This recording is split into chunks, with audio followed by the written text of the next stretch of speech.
सतगुरु सांवरिया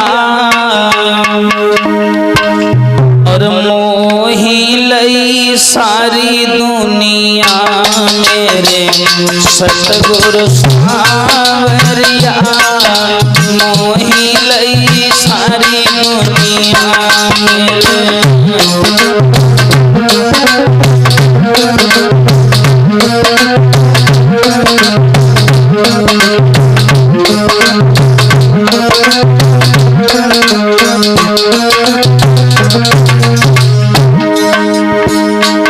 मेरे सतगुरु सांवरिया मोही लई सारी दुनिया सतगुरु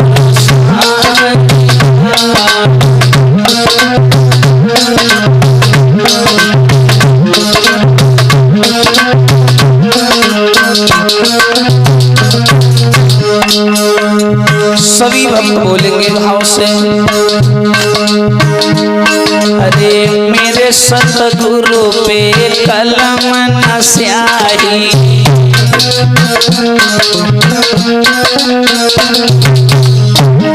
अरे मेरे सतगुरु पे कलम न स्याही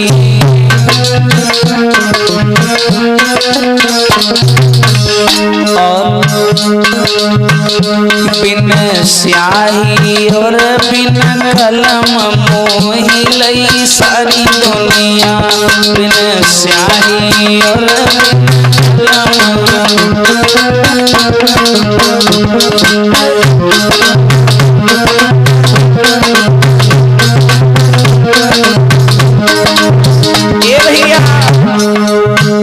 मेरे सतगुरु सांवरिया मोहे लई सारी दुनिया मेरे सतगुरु सांवरिया।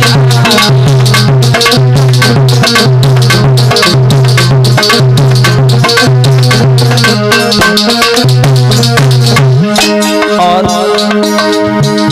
हरे मेरे सतगुरु पे घड़ा न रसी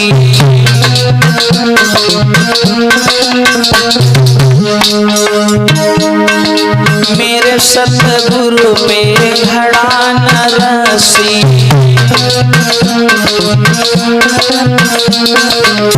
और बिन रस्सी और बिन घड़ा मोही लई सारी दुनिया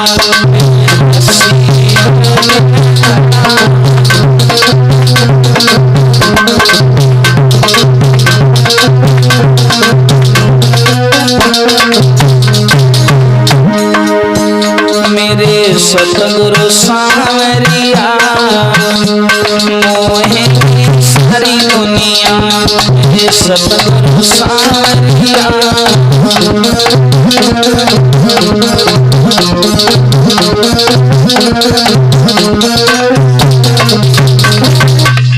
और भैया हरे मेरे सतगुरु पे सूजा न डोरी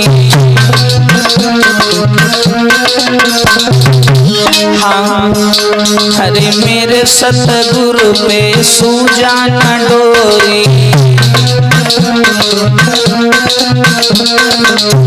और बिन डोरी और बिन सूजा मोही लई सारी दुनिया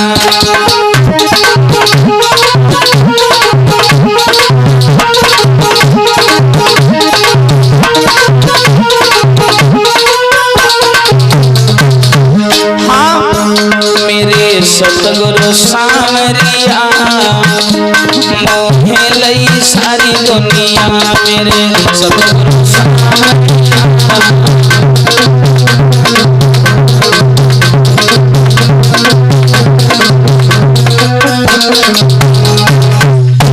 बोलिए सच्चिदानंद भगवान की। देव जी महाराज विराजमान हैं जो सुखदेव जी महाराज उत्तरानंदन चंद्रवंशी पांडुवंशी राजा परीक्षित को भगवान की कथा सुना रहे हैं और सुनाते हुए उत्तर दिया है, सुनो हे राजन, आज बड़े हर्षोल्लास का विषय है, भागवत का पंचम दिवस है और आज भागवत का 10वां स्कंद उदय होगा। और श्री सुखदेव जी बताते हैं कि जो भागवत का 10वां स्कंद है वो भगवान कृष्ण का हृदय है। हृदय जो इस 10वें स्कंद को श्रद्धा पूर्वक श्रवण करता है उसके जन्म जन्म के परपांतरों का अंत हो जाता है। भागवत का 10वां स्कंद, क्योंकि इस स्कंद में भगवान श्याम सुंदर का प्रादुर्भाव हुआ है, उनका आगमन हुआ है। कैसे आए, कब आए और कैसे उनके वंश की उत्पत्ति हुई है, इस बारे में थोड़ा प्रकाश डालेंगे। प्रमाण तो ये मिलता है जब सने सने समय बीता, तो आइए ध्यान देते हैं ये चंद्रवंश चला तो चला कहां से। अंधक वंश, वृषणी वंश, ये सब कहां से इनकी उत्पत्ति हुई और जिस वंश में भगवान श्याम सुंदर का आगमन हुआ वो वंश कैसे चला। परीक्षित जी ने जवाब दिया है, गुरुदेव एक बात कहें। बोले कहिए। बोलिए कृष्ण की कथा थोड़ा विस्तार से सुनाइएगा, क्योंकि कृष्ण से हमारा भाई भाई का संबंध है। तो सुखदेव जी मुस्कुराने लगे, बोले भाई भाई का संबंध कैसे है? तुम तो भाई बाद में आए, वो तुमसे पहले आए, और वो भगवान कृष्ण है, उनके बड़े भैया का नाम बलराम है, तुम्हारा भाई भाई का संबंध कैसे हो गया? परीक्षित जी ने जवाब दिया, सीधी सी बात है, विचार करो, जब मेरी माता उत्तरा गर्भवती थी उस समय अश्वत्थामा ने जब बाण मारा था तो बाण जाकर के माता की कोख में लगा था और मेरा गर्भ के अंदर ही अंत हो गया था। तब भगवान कन्हैया बाल रूप लेकर के गर्भ में गए और जाकर के मुझे जीवन दान दिया और मेरा पुनर्निर्माण किया। तो उसी माँ की कोख में वो भी आए, उसी माँ की कोख में हम भी आए, तो भाई भाई तो हो ही गए। बोले बात सही है। तब इसलिए ऐसा करो, हमारे परम सम्मानी भ्राता श्री कृष्णचंद्र की कथा हमें सुनाओ। बोले हे राजन, इनका वंश चला है संसार को रचाने वाले विधाता ब्रह्मा जी, जिनके 10 मानस पुत्र हुए, जिनमें से सबसे बड़े हैं अत्रि मुनि महाराज। इन्हीं अत्रि मुनि महाराज की पत्नी का नाम था अनुसुईया, जो कर्दम ऋषि की पुत्री थी, माँ का नाम था देवहूति। जब तीनों देवता परीक्षा लेने आए ब्रह्मा विष्णु महेश, तो मैया अनुसुईया परीक्षा में उत्तीर्ण हो जाती हैं और उत्तीर्ण होने के बाद में तीनों देवता क्या करते हैं, वरदान देते हैं अनुसुईया को और कहते हैं कि हमारे आशीर्वाद से तुम्हारे गर्भ से एक एक बालक होगा। तो मैया अनुसुईया के गर्भ से बताते हैं 3 बालकों ने जन्म लिया। पहले हुए हैं दत्तात्रेय, दूसरे दुर्वासा और तीसरा चंद्रमा। इसी चंद्रमा से चंद्रवंश की उत्पत्ति हुई। कैसे हुई बताते हैं, ये चंद्रमा देखने में बहुत सुंदर था। चंद्रमा था विष्णु भगवान की कृपा से पैदा हुआ और ये जो दुर्वासा ऋषि थे ये हुए थे भोले बाबा जी की कृपा से, दत्तात्रेय ब्रह्मा जी के आशीर्वाद से। बताते हैं ये चंद्रमा देखने में बहुत सुंदर था और एक बार ये चंद्रमा अपने गुरुजी के यहाँ गया, घर पे बृहस्पति नाम है गुरुजी का। गुरुदेव घर पर नहीं है, गुरुजी की पत्नी घर पर अकेली है, नाम था तारा। तो तारा के पास में जब चंद्रमा गया, चंद्रमा ने कहा माता गुरुजी कहाँ हैं? तो तारा बोली कि थोड़ा काम से तीर्थ यात्रा पर गए हैं, थोड़े दिन बाद आ जाएंगे, तुम यहीं रुको, इंतजार कर लो। तो चंद्रमा उसी घर में रहने लगा। तारा और चंद्रमा उस घर में अकेले हैं। एक दिन की बात, चंद्रमा स्नान ध्यान करके सूर्य की रोशनी में खड़ा हुआ था और शरीर में चंदन लगा रहा था, चंदन। तो एक तो पहले से ही सुंदर था, दूसरा चंदन का लेपन कर रहा था, तो उसका शरीर जो था आकर्षित लग रहा था। तारा की नजर पड़ी, जब चंद्रमा का सुंदर शरीर देखा तो तारा जो थी वो कामुक हो गई और उस पुत्र भाव को भूल गई। और तारा चंद्रमा के पास में गई और दोनों हाथ जोड़ करके बोली एक बात पूछें? चंद्रमा बोला पूछो माता जी। तुम हमें माता मत कहा करो। अब देखिए तारा के भाव बदल गए, चंद्रमा को देखिए तारा क्या बोली। अरे आओ बैठो पास, कहो क्या नाम तुम्हारा है, कहो क्या नाम तुम्हारा है।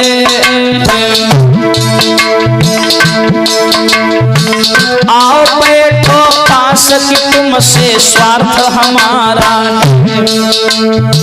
आओ बैठो।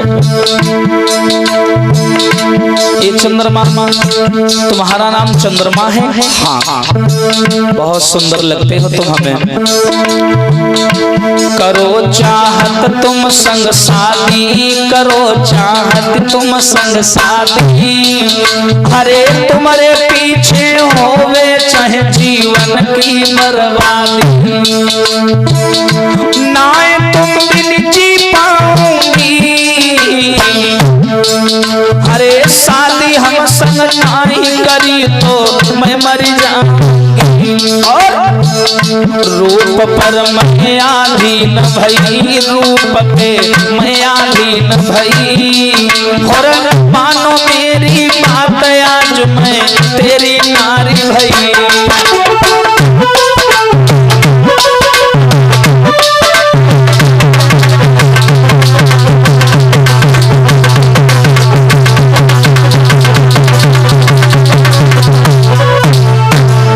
याद रखना समाज के लोगों, जब तारा ने चंद्रमा से ये कहा कि तुम देखने में बहुत सुंदर लग रहे हो, ऐसा करो चंद्रमा, हमसे गंधर्व विवाह कर लो। गंधर्व का मतलब होता है प्रेम विवाह। तो चंद्रमा ने इसको अस्वीकार कर दिया, मना कर दिया। चंद्रमा बोला आप हमारे गुरु की पत्नी हो, मां समान, अब मैं माता के साथ विवाह कैसे कर सकता हूँ? माफ करना, मैं नहीं कर पाऊंगा। तो तारा ने क्या किया, क्रोध में आकर के चंद्रमा से कहा कि अगर तुम हमारी बात नहीं मानोगे तो मैं तुम्हें श्राप दे दूंगी। अब भैया पहले श्राप ही चला करते थे, श्राप से लोग बहुत डरा करते थे, क्योंकि ऐसे ऐसे श्राप दे दिए जाते थे कि पूरा जीवन बर्बाद हो जाता था। चंद्रमा ने सोचा बड़ी मुश्किल से तो मानव योनि में जन्म मिला है, अगर श्राप मिल जाएगा तो जीवन बर्बाद हो जाएगा। इसलिए चंद्रमा डर गया। दूसरी बात, चंद्रमा ने ये सोचा गुरुजी घर पर तो है नहीं, लाओ विवाह कर लेते हैं। अरे कौन सा घर लेके जाना है, थोड़े दिन सुख भोगेंगे उसके बाद में छोड़ के चले जाएंगे। और तारा भी यही चाहती थी, विवाह तो बस एक बहाना होता है। हाँ, तो भैया तारा ने कहा कि देखो चंद्रमा में नारी हूँ, और नारी अगर अपनी इच्छा मात्र से आपसे रज की भीख मांगती है तो देना धर्म कहता है। अब चंद्रमा भी मजबूर हो गया, लेकिन दोष चंद्रमा का नहीं है, कारण है ये आकर्षण ही इतना प्रबल है। नारी का आकर्षण ही इतना प्रबल है। हरि क्या छिपा दिया हर नारी में, और जो नहीं देखने में आता है।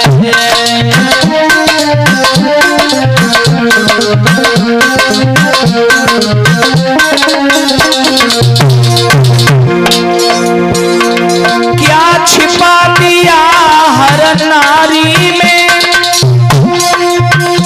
जो नहीं देखने में आता है। भैया और नारी के आगे सूरवीर बलवान तलक झुक जाता है।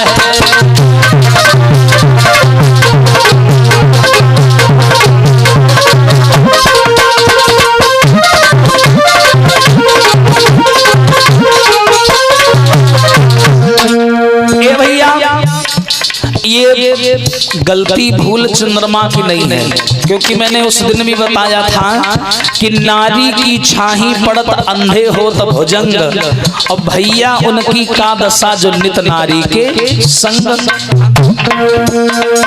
ये नारी का आकर्षण ही इतना प्रबल है। विचार करो, जब सृष्टि का निर्माण हुआ, ब्रह्मा जी ने नारी को बनाया, बनाने की कुछ घड़ी के बाद ही ब्रह्मा जी भी परेशान हो गए। तो आम आदमी की क्या औकात है, विचार करो। जब बनाने वाला नहीं बचा तो देखने वाला कहां से बचेगा? ये तो साधारण लोग हो गए। क्या देखा इंद्र यही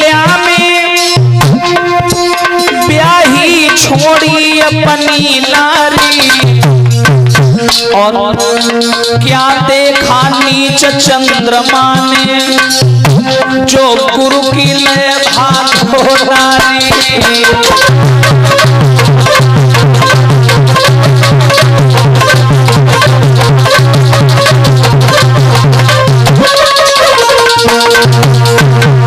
अब देखो, इसमें दोष चंद्रमा का नहीं है, कारण है नारी का आकर्षण इतना प्रबल है, इतना विशाल है कि मानव अपनी इंद्रियों को वश में कर नहीं पाता। अब ये चंद्रमा ने क्या किया, अवसर का फायदा उठाया और तारा से गंधर्व विवाह कर लिया। अब जब गंधर्व विवाह कर लिया, समाज के लोगों कुछ दिन इसने सुख भोगा और 1 साल के बाद में तारा के द्वारा, चंद्रमा के द्वारा तारा के गर्भ से एक बालक पैदा हो गया। नाम रखा गया बुद्ध। और जैसे ही वो बालक पैदा हुआ, कुछ दिन के बाद में बृहस्पति जो गुरु थे, उनकी तीर्थ यात्रा पूरी भई। गुरुजी ने सोची चलो घरे चलें, पत्नी अकेली है। और जैसे ही गुरुजी घरे आए, घर में घुसे तो देखो कि पत्नी की गोद में लला खेल लो। उनको और दिमाग खराब। हाँ, वे सोचने लगे बताओ 2-3 साल ते मैं घरे ना आए, जो कहाँ ते आएगा। हाँ, मेरा और तारा का कोई संपर्क नहीं हुआ तो ये पुत्र कहां से आया। तो बृहस्पति जो थे वो पत्नी तारा पर क्रोधित होने लगे, प्रश्न करने लगे, क्यों री, जब मेरा तेरा कई वर्षों से कोई संपर्क नहीं हुआ तो ये बालक कहां से लाई। तो तारा शर्म के मारे लज्जित हो गई, बोली महाराज माफ करना, गलती हो गई। बोले रे गलती हो गई वो तो ठीक है, पर कम से कम ये तो बता कि ये बालक लाई तो लाई कहां से, किसका है ये। श्रोताओं बात सत्य है क्या। एक कहावत कही गई है, बताया क्या, साइकिल में ब्रेक नहीं होगी तो रोकोगे लड़ी जाएगी, और जो नारी पे ना ध्यान दियो तो वो और ही रंग खिलाएगी।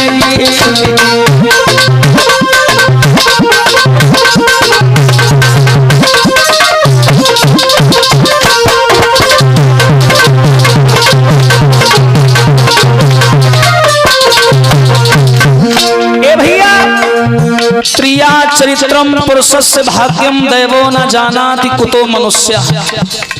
स्त्री का चरित्र और पुरुष का भाग्य ये कब बदल जाए कोई नहीं जानता। नारी में रूप अनेक भरे और एक रंगी नाय बहुरंगी है। अरे ढके तो सब पूरी माँ ढकी ले, नाय तो नंगी की नंगी है।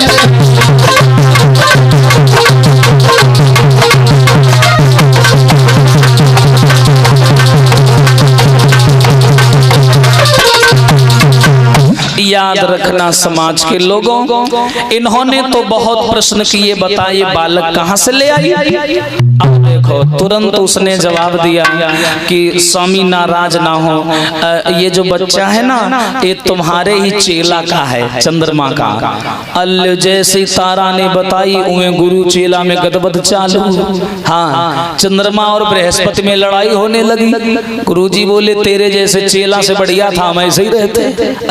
अब तो आजकल चेला बनाने से भी डर लगता है। हाँ, चेला बनाओ तो घरे लेके ना जाओ, बड़ी आफत है। सब कुछ बदल गया, क्योंकि अब ना गुरु वैसे रहे और ना शिष्य वैसे रहे। अब तो ऐसा हाल हो गया, गलिन गलिन गुरुआ फिरे चेला कंठी ले, और नरक जाओ चाहे स्वर्ग जाओ पर हमें दक्षिणा। अब ऐसा हाल हो गया है, लोभी गुरु लालची चेला और होए नरक में झेलम झेला, ये हाल हो गया। तो उसी समय बृहस्पति का और चंद्रमा से वाद विवाद होने लगा। देवताओं ने आकर के झगड़ा शांत करवाया।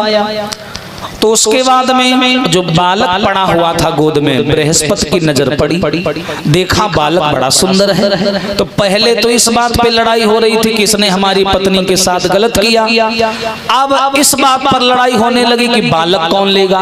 चंद्रमा बोला हमारा अंश है हम लेंगे, बृहस्पति बोले नहीं सुंदर है हम लेंगे। अब इस बात में लड़ाई होने लगी। तो तुरंत देवताओं ने आकर के समझाया और न्याय के अनुसार वो बालक चंद्रमा का था, क्योंकि उसका अंश था, तो इसलिए उस बालक को चंद्रमा को ही दे दिया गया। वो बालक बड़ा होकर के बुद्ध के नाम से विख्यात हुआ और तपस्या करने के लिए अंबिका विपन के किनारे कुटिया बनाकर रहने लगा। बोलिए सच्चिदानंद भगवान की। अब देखिए कई सारी शाखाओं से जुड़ा हुआ ये चंद्रवंश कहां से जाके कहां जुड़ा। ये जो प्रयागराज है जहां इस समय कुंभ का मेला लगा है, इसे प्राचीन नाम इसका था इलानगर, इला जिसकी वजह से इलाहाबाद बोला गया। यहाँ के रहने वाले थे स्वयंभू मनु।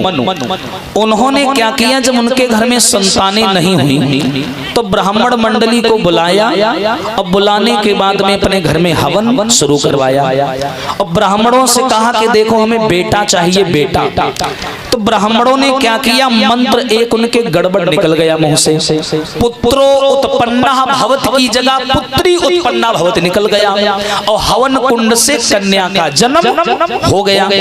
उस कन्या का नाम पड़ा इला और यही इला के नाम से इलाहाबाद बना। तो बाद में ब्राह्मणों ने उसे फिर लड़का बनाया और नाम रखा गया सुदुम्न, जो प्रयागराज के पहले राजा बने। ये सुदुम्न ये पहले नारी थे कन्या के रूप में। तो ये सुदुम्न जब राजा बनकर के प्रयागराज में रहने लगे तो एक दिन की बात है, सुदुम्न घोड़ा पर सवार हुए और जंगल में शिकार खेलने के लिए चले। कौन से जंगल? वही जंगल जो अंबिका विपन के किनारे बुद्ध रह रहे हैं, उसी अंबिका विपन में शिकार खेलने चले। और अंबिका विपन को श्राप लगा है कि यहाँ जो आएगा वो नर से नारी बन जाएगा। और ये सुदुम्न उसी जंगल में शिकार खेलने चले। कैसे बता।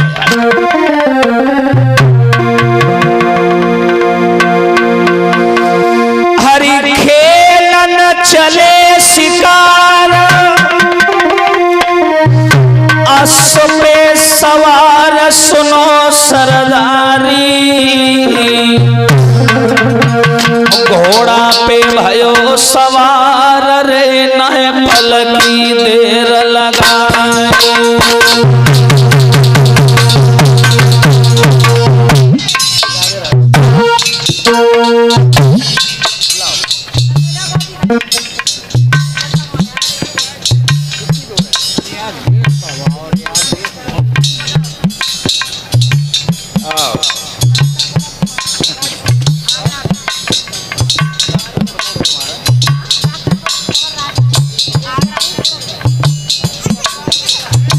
और ये सम्मानी डॉक्टर पवन राजपूत जी,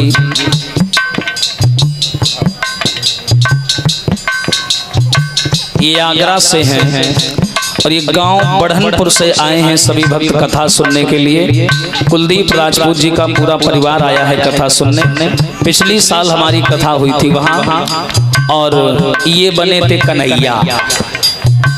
हाँ तब नहीं रो तो अब रो रहो।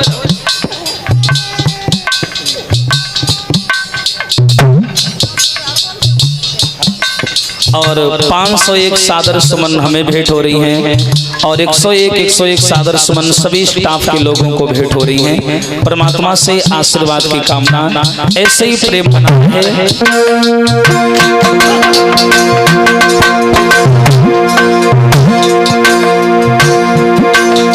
सुमिर श्री गणेश शारदा से महेश मनायो महेश।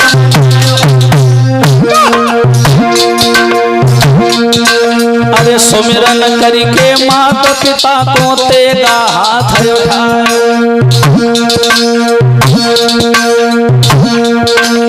महाराज सुदुम्न शिकार खेलने जंगल की ओर चले। कौन सुदुम्न? वही सुदुम्न इस जंगल को श्राप लगा है कि यहाँ जो आएगा वो नर से नारी बन जाएगा। इसकी सीमा भी थी एक। हाँ भैया, अब किसने श्राप दिया भी बताएंगे। और जैसे ही घोड़ा पे बैठ के चले बताया, बछेड़ा में चढ़ी बैठी जंगल की सूंड लगा। अरे आगे आगे घोड़ा जा और पीछे सैनिक चले सिधार हिरणाए पुलखो राजा ने। घोड़ा पीछे गयो लगाई पर मारी चमनों को हिरना। ले गो बन के बीच बुलाए मारी प्यास के घोड़ा गिरो। राजा मन में गोय खुलाए मारी प्यास के घोड़ा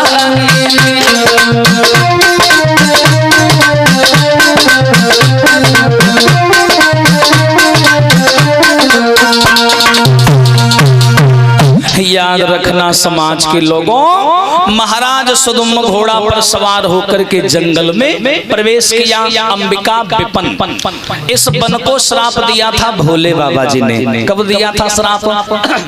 एक बार की बात की, भोले बाबा कैलाश पर्वत पर अपनी पत्नी पार्वती जी के साथ जल में नग्न विहार कर रहे थे। और भैया वो ऐसी जगह रहते हैं, गुफाओं में रहते थे, ना तो दरवाजा हते न किवाड़ा हते।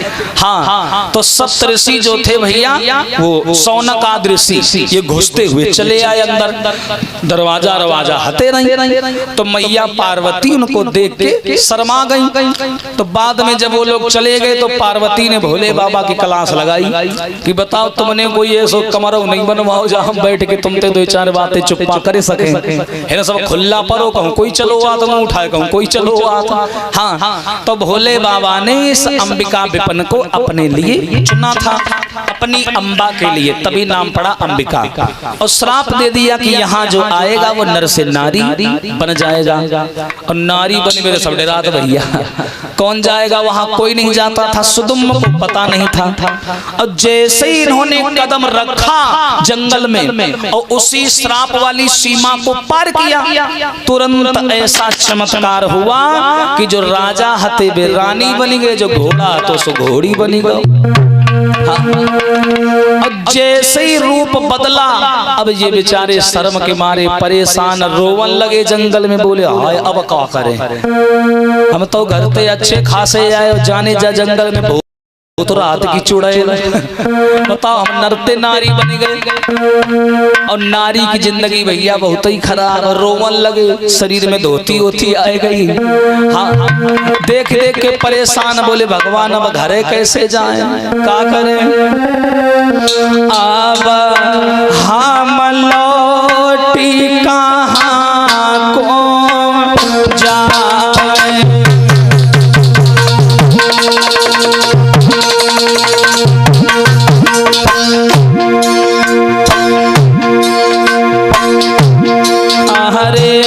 किन से मन की व्यथारे सुनावे।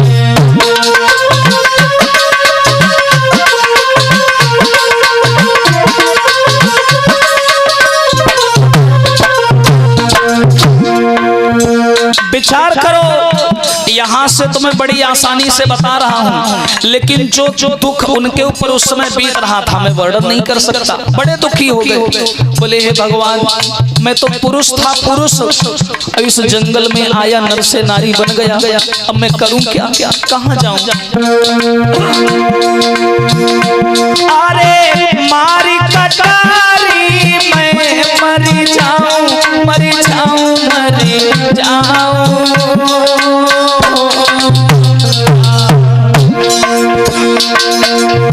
और नाई लौटी भवन को जाऊं।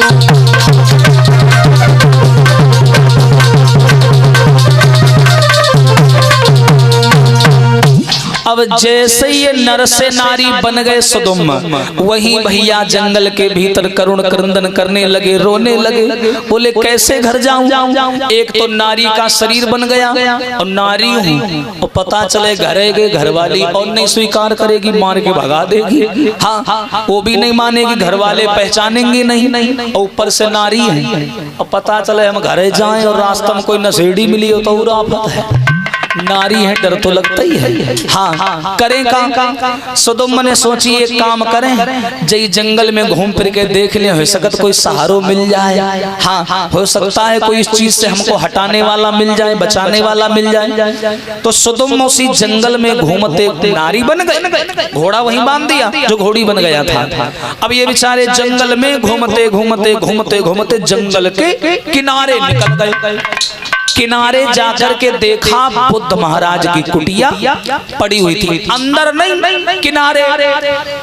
जैसे ये पहुंचे, लाल पीली साड़ी पहने और दूर से बुद्ध महाराज ने देखो, दूर से बुद्ध महाराज बड़े खुश हो गए। बोले भगवान अब बढ़िया रहो, रोटी सेकवे वाले कमी होती सो पूरी हो गई। हाँ, चलिए आओ। अब जे सुदुम्न पहुंचे, बुद्ध जी महाराज कहन लगे, कहाँ जा रही हो, क्या नाम है तुम्हारा, कहाँ से आ रही हो। सुदुम्न कहन लगे, ऐसो है बाबा जी, हो संबोली और रही हो, रहा हो मत करी हो, बता रहे हैं। हाँ, देखो सबसे बड़ा दुख तब होता है जब आदमी का भेष बदल जाए और उसके बाद में उसको याद हो कि हम पहले पुरुष थे, तब तकलीफ ज्यादा होती है। या फिर याद ना रहे कि हम पहले पुरुष थे तो तकलीफ नहीं होगी। अब बन गए नारी और ऊपर से पुरानी बात भी याद है कि हम राजा थे, पुरुष थे, तो और तकलीफ हो रही है। तो बुद्ध महाराज ने पूछ दिया, कहां से आई हो। तो सुदुम्न बोले, महाराज मैं प्रयागनगर से आया हूँ, मेरा नाम सुदुम्न है, मैं राजा हूँ, लेकिन इस जंगल में पता नहीं क्या लगा है, मैं जैसे ही आया तुरंत नर से नारी बन गया। अब तुम ही बताओ मैं जाऊं तो जाऊं कहां।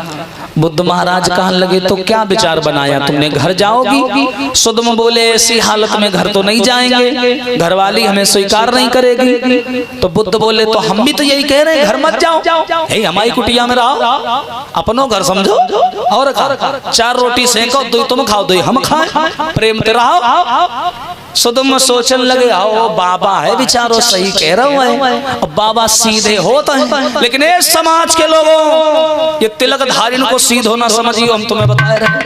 हाँ, बाबा लोगों को सीधा समझने की भूल ना करना। हाँ, एक आदमी ने मुख्यमंत्री हतो बाने बाबा जी को हल्के में ले लो तो आज और पछताए रहे। समझियो हम कहाँ की बात कर रहे हैं। इसलिए बाबा लोगों को कभी साधारण मत समझना। अब इन्होंने क्या किया, बोले बाबा जी हैं बहुत सीधे हैं, तो लाओ प्रेम से रहते हैं। तो सुदुम्न नारी बने, उसी झोपड़ी में प्रेम से रहने लगे। 4-5 दिन तो बड़े नीके कटे। बुद्ध महाराज जी को भूख लगती तो कहते थे, जिज्जियो खाना ले आओ, जिज्जियो पानी ले आओ। 5-6 दिन तो जिज्जी चलो। अब्बा के बाद में का भाव, अरे होने लगा बिहार तब उसी विपन के तीर,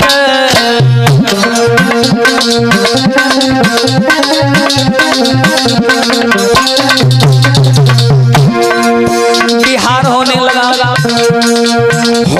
लगा बिहार तब उसी विपन के तीर।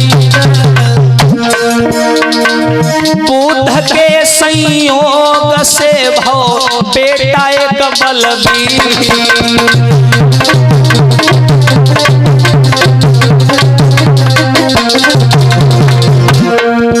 अरे बाबा जी, सुदुम्न ने बाबा जी को हल्के में ले लिया था और ये नारी बन के रहने लगे। कुछ दिन प्रेम से कटे और बाद में नारी का आकर्षण नहीं बर्दाश्त हुआ। अब यहाँ पर प्रेम चलने लगा, सहवास क्रियाएं होने लगी उस कुटिया के अंदर। सने समय यहाँ तक आ गया कि बुद्ध के द्वारा सुदुम्न के गर्भ से एक बालक पैदा हो गया। अरे जाको धरो पुरवा नाम नाम राजा ने दुख मनायो, जाको धरो पुरवा नाम राजा ने दुख मनायो।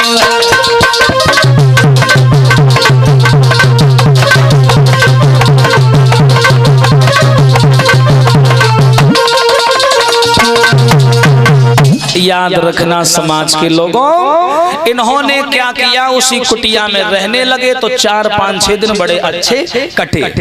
कुछ दिन बाद में सहवास क्रियाएं होने लगी तो बुद्ध के द्वारा सुदुम्न के गर्भ से एक बेटा पैदा हो गया।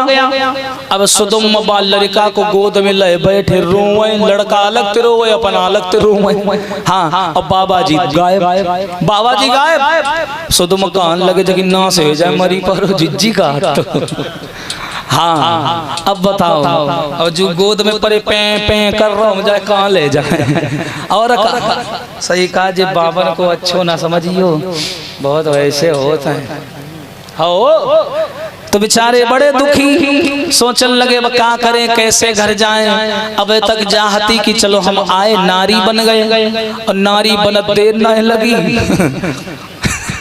जो गोद में ललऊ आएगा, अब तो एक ते दो आफत हो गई, दुर्गति हो गई। हाँ, दुर्दशा हो गई।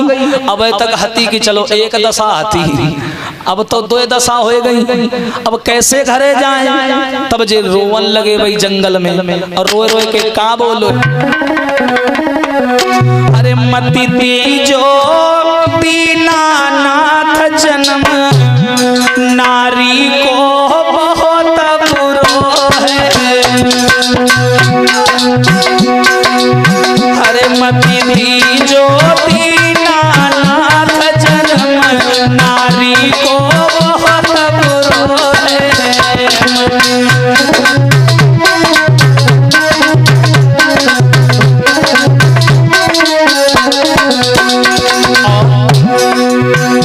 अरे सारे जीवन दुख उठावे,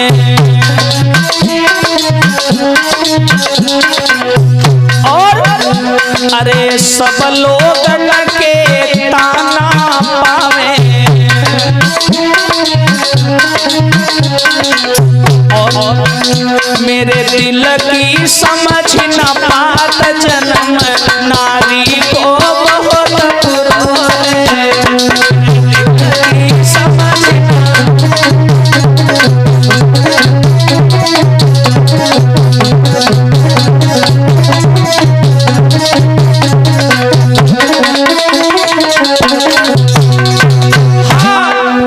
अरे मति दीजो दीनानाथ जन्म नारी को बहुत बुरो है।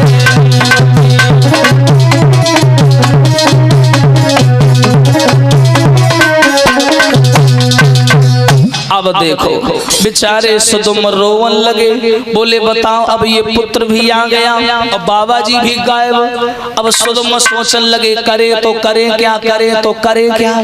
इन्होंने ध्यान पूर्वक पता लगाया कि किसने श्राप दिया, पता लगा भोले बाबा जी ने। तो तुरंत सुदुम्न ने क्या किया, मैया पार्वती जी का ध्यान किया, और जैसे पार्वती का ध्यान किया तो तुरंत माता पार्वती सामने प्रकट हो गई। बोली बताओ सुदुम्न क्या बात है। सुदुम्न बोले मैया तुम्हारे पति के श्राप की वजह से हम नर से नारी बन गए, ऐसा करो मैया हम जैसे हते हमें वैसे ही बनाए दो। हमें बहुत तकलीफ हो रही है, हमें घर भी जाना है। मैं यहाँ खुद किसी की पत्नी बनी बैठी हूँ, मेरी खुद पत्नी इंतजार कर रही होगी, हाँ मेरी प्रजा मेरा इंतजार कर रही होगी। तासो ऐसो करो जैसे हमते हमें वैसे ही बनाए दो। पार्वती जी कहने लगी ऐसा तो नहीं हो पाएगा। बोले काहे। बोले जाके मारे मेरे पति भोले बाबा ने श्राप दिया और हम अगर तुम्हें वरदान देंगे तो ये मुकाबले वाली बात हो जाएगी, है ना, मुकाबले वाली बात हो जाएगी। तो हम ज्यादा तो कुछ नहीं कर सकते हैं सुदुम्न, पर तुम्हें एक वरदान दे रहे हैं कि तुम 1 महीना नर रहोगे और 1 महीना नारी रहोगे। बस बस इतना कर सकते, इससे ज्यादा और कुछ नहीं कर सकते। जो इतने शब्द सुने तो सुदुम्म कहने लगे चलो भगवान खरीदती आराम है। हाँ और कम से कम 1 महीना नर तो बन के रहेंगे। हाँ अब ये भैया जैसी महीना बीता पुरुष बन गए और लड़का को गोद में लेके भाई घोड़ा पे बैठे और जे चले और जैसे ही घर आए तो इनके परिवार वाले, इनकी पत्नी सब चिपट चिपट के रोवन लगे, बोले कहाँ गायब हो गए थे, कहाँ रह गए, इतने दिन बाद में आए हो। तो सुदुम्म कहने लगे वो थोड़ा मैं एक जगह फंस गया था इसलिए समय लग गया। इनकी पत्नी कहने लगी जो लला किन को उठाए लाए तुम, जो लड़का किन को ले आए। सुदुम्म बोले वो जंगल में पड़ा पड़ा रो रहा था झाड़ी में, पता नहीं कोई डाल गया होगा इसलिए हम उठा लाए। जो नहीं बताओ कि जो हम हाँ ये नहीं बताया, बोले ऐसे ही उठा लाए। हाँ अब देखो जी प्रेम से रहने लगे अपनी पत्नी के साथ, लेकिन सुदुम्म को तो पता है कि हम 1 महीना नर रहेंगे 1 महीना नारी। इनकी पत्नी को ये बात नहीं पता थी कि ये 1 महीना नर रहेंगे 1 महीना नारी। और ये अपनी पत्नी के साथ प्रेम से रहने लगे और पुररवा नाम का बालक जो था वो भी पालन पोषण होने लगा उसका। एक दिन की बात की सुदुम्म पत्नी के साथ कमरे में सो रहे और रात में 12 बजे के बाद महीना बदला और जे बन गए नारी भाई रजैया के भीतर। हाँ अपनी पत्नी के संग सोए रहे और सोवत ही सोवत जो पत्नी बनी गए। अब बाय तो पता नहीं आती और जैसे ही जे नारी बने सुबेरे इनकी पत्नी जगी और जगबे के बाद में काम काज करके फुर्सत भाई बोली लाओ जाए महाराज को जगाए और वे महाराज धोती पहने पर। हाँ और जैसे ही आई और बाने जैसे ही चादर हटाई, बाने चादर तुरंत हटाई, बामे नारी पड़ी दिखाई।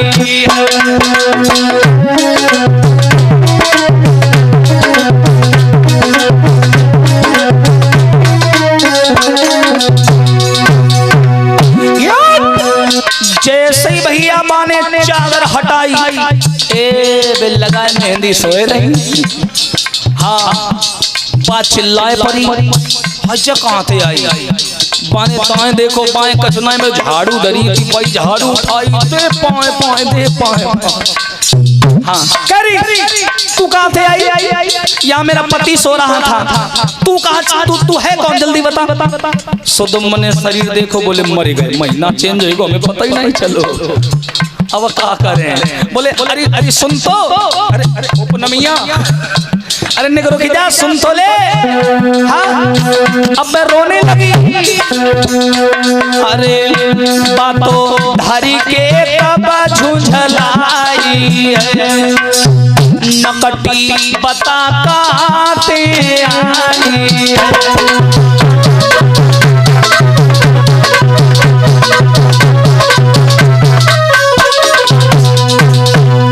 जैसे ही उसने चादर को हटाया देखा एक नारी लेटी, अब्बा चिल्लाने लगी बचाओ बचाओ ये कोई चुड़ैल आ गई, कोई डायन आ गई मेरे घर में घुसी आई, मार भीड़ लग गई। हाँ सुदुम्म बोले निक रुक जा काहे चिल्ला रही है, चिल्लाऊं तू है कौन पहले बता, यहाँ मेरा पति सो रहा था तू कहाँ से आई। सुदुम्म बोले हम ही हैं तुम्हारे पति, समझो तो पूरी बात तो सुन लो पहले। अच्छा तू मेरी पति है, खुद नारी बनी घूम रही है और तू मेरी पति है। सुदुम्म बोले हमें पता है तुम्हें विश्वास नहीं होगा लेकिन थोड़ा आराम से बैठ के बात तो सुन ले, जल्दी सुना मेरे पारा हाई है।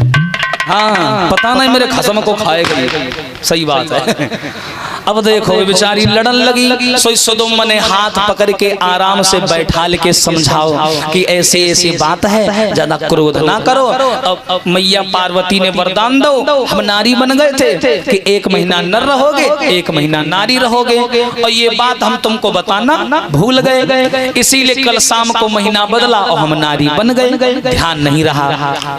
पत्नी कहने लगी कहीं ऐसा तो नहीं तुम झूठ बोल रहे हो। सुदुम्म बोले ना तेरी कसम झूठ नहीं बोल रहे हैं। हाँ ये दुनिया की सबसे अच्छी डिश है खाओ कसम। सबसे अच्छी खाने वाली चीज है, खाओ कसम। बोले खाओ कसम, बोले कसम से बता रहे, झूठ नहीं बोल रहे, सच्ची में। 1 महीना होने दो और थोड़े दिन और रुक जाऊं, 1 महीना पूरा होगा मैं फिर पुरुष बन जाऊंगा। अगर पुरुष बन जाऊं तो अपना लेना, और ना बने तो कहूं लटकवाए दिए रस्सी में और कहा भैया तुम मारा नहीं हो। हाँ तो बोली अच्छा चलो भाई 1 महीना देख ले, और अगर तू पति ना बनी तो सोच लिए फिर तेरो मखा करेंगे। बोली ठीक है देख लो। अब जे प्रेम से रहने लगे और जैसे ही महीना पूरो भव दोबारा ये पुरुष बने और रानी ने इन्हें स्वीकार कर लिया। बोलिए सच्चिदानंद भगवान की। जैसे रानी ने इन्हें स्वीकार किया, अब जो वो बालक था पुररवा वो धीरे धीरे बड़ा होने लगा।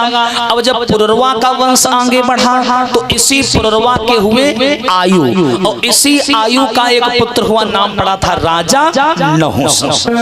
ध्यान देना ये वंश कहां से होता हुआ चला आया। बताते हैं ये जो नहुष था मेरी माताओं, इसने अपने जीवन में ऐसी भूल कर दी जो आज भी चंद्रवंशियों को भोगनी पड़ रही है।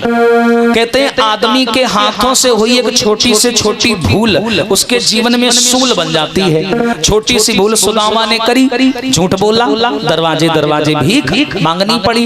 एक छोटी सी भूल द्रौपदी ने करी, अंधे का अंधा बोल दिया दुर्योधन को, भरी सभा में साड़ी खिंच गई। तो छोटी से छोटी भूल, शब्द संहारी के बोलिए शब्द के हाथ न पाओ, और एक शब्द शीतल करे एक करते है घाव, है ना। तो इस सुदुम्न ने क्या किया, ये चंद्रवंशी राजा था, इसने क्या किया 100 अश्वमेघ यज्ञ करके ये इंद्रासन का मालिक बन गया नहुष। और जब ये इंद्रासन का यानी स्वर्ग का राजा बन गया तो इसके अंदर अभिमान आ गया। और अभिमान आएगा क्यों? अरे ऐसा कौन दिखा जग माही और प्रभुता पाई जाए मदनाई।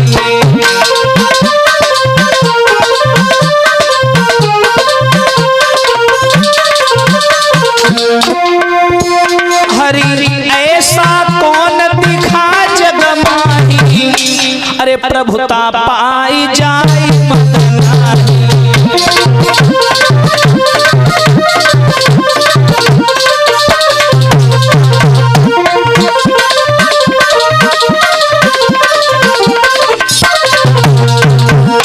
ऐसा कौन दिखा जग माही और प्रभुता पाए जाए मद नाही।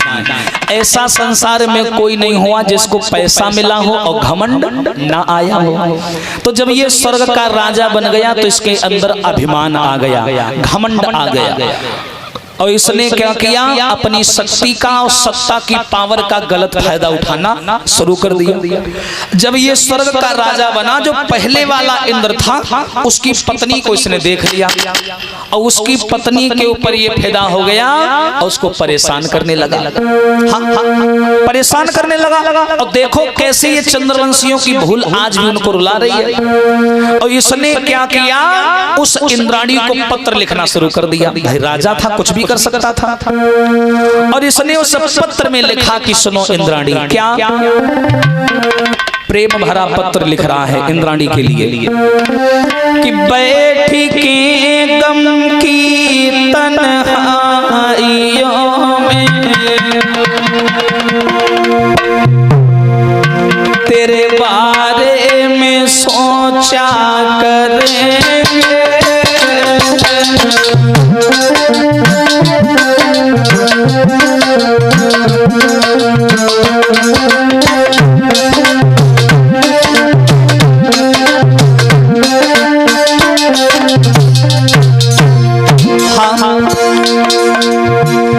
बैठी के दम की तन्हाइयों में तेरे बारे में सोचा करेंगे।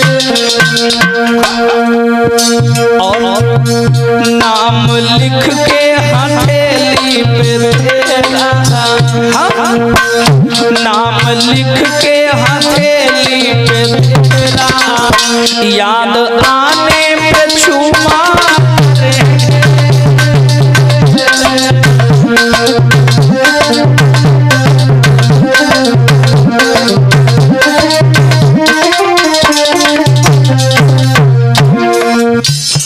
प्रेम भरा पत्र लिख रहा है राजा नहुस। किसके लिए?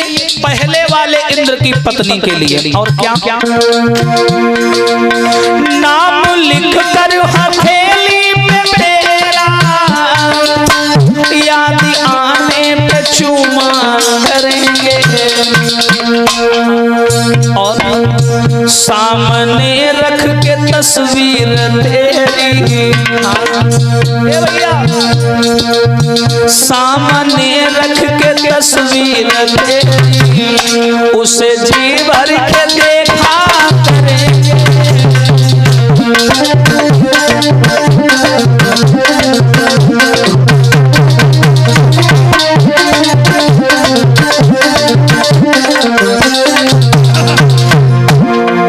सामने रख के तस्वीर तेरी, उसे जी भर के देखा करेंगे। रात सोएगा सारा जमाना, रात सोएगा सारा जमाना, तेरी यादों में